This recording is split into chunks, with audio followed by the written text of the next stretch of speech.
Okay, we're going to do a little vacuuming on the floor today, and we're going to do the hardwood and the tile, and we're going to use, let's see if I can get a shot of it under here, the bare floor attachment on my Kirby Centria 2.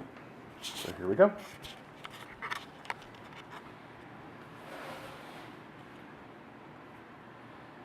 I've also taken out the brush roller in the belt, so it's a clear open path to get better airflow.